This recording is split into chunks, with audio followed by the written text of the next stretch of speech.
this video, let's look at the 4 crucial terms that describe the approach taken by the courts, the approach taken by judiciary in interpreting any kind of law.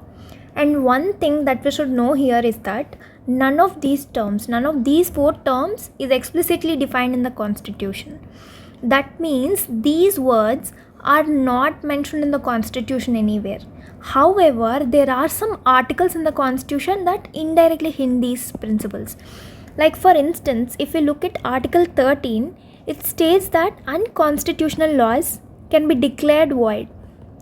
Now if we look at the judicial review, though this is not written in the Constitution, it gives the judiciary the power to review the laws made by the Parliament and check whether the laws are consistent with the Constitution or not. If they are consistent, then fine. If they are not consistent, then those laws can be declared void by the judiciary. Now let's come to the second term, which is judicial activism. This is where judiciary goes beyond its reviewing power. Instead of just reviewing, judiciary takes a proactive role. It takes an active role to fill the gaps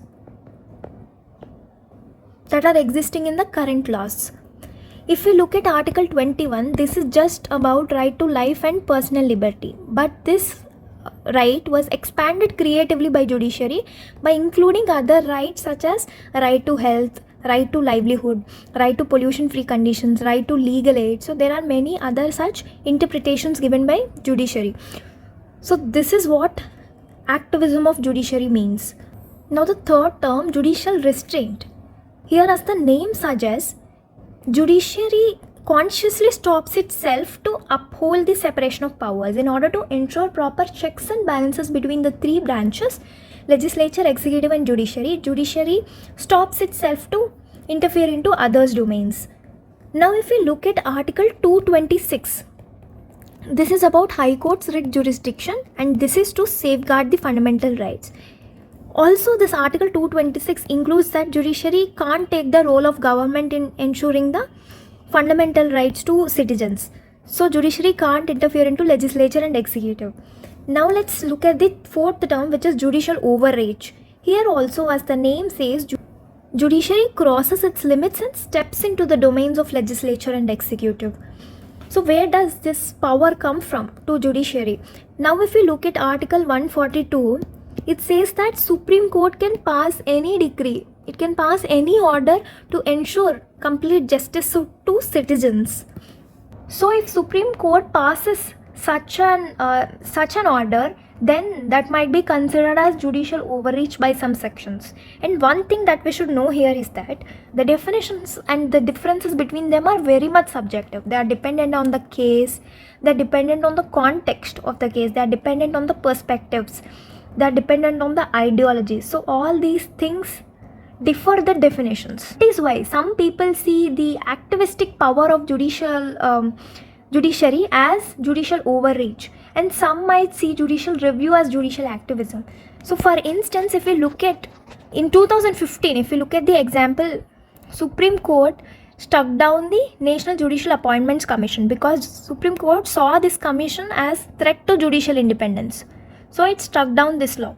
But some felt this striking down of NJAC as judicial supremacy. This was considered judicial overreach.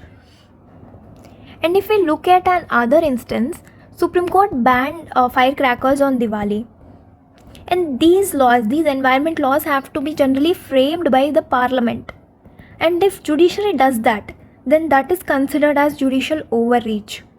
So here we can see that there are thin lines between these 4 terms. If we look at judicial restraint, it is about judiciary not interfering into others' domains. And if we take a degree greater to judicial restraint, it is about judicial review, where judiciary recognizes the unconstitutional laws and it makes those laws void. Now then comes the judicial activism, where court takes proactive role in interpreting laws. This is in order to fill the gaps. Then comes the judicial overreach, where judiciary crosses its limits to interfere other branches like legislature and executive. Now let's look at the differences once again. Let's summarize them. So here the review power checks the constitutionality of the laws made by the Parliament. So this helps in maintaining the separation of powers between 3 branches. Now, for instance, if you look at the Keshav Nanda Bharati case, basic structure and outcome of judiciary, where Supreme Court defined this basic structure and limited the power of Parliament under Article 368, said that Supreme Court said that Parliament's power to amend the Constitution is limited because there is constitutional supremacy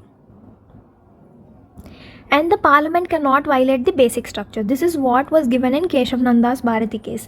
Now let's come to activism, where courts take proactive role in interpreting the laws. This is to fill the gaps.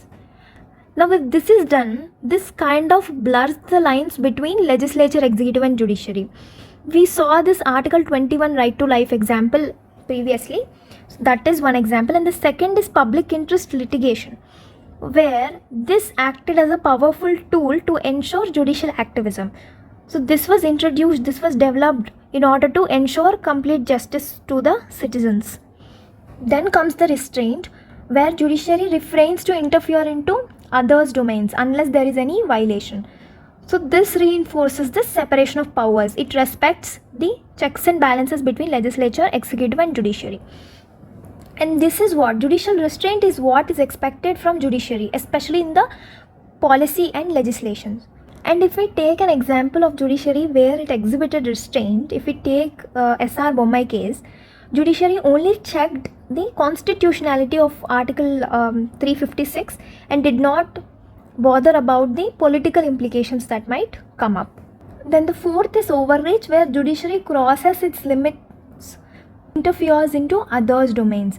This leads to disruption of separation of powers. Now if we look at the examples, there were judicial orders on environmental policy changes. These environmental policies have to be generally drafted by the government.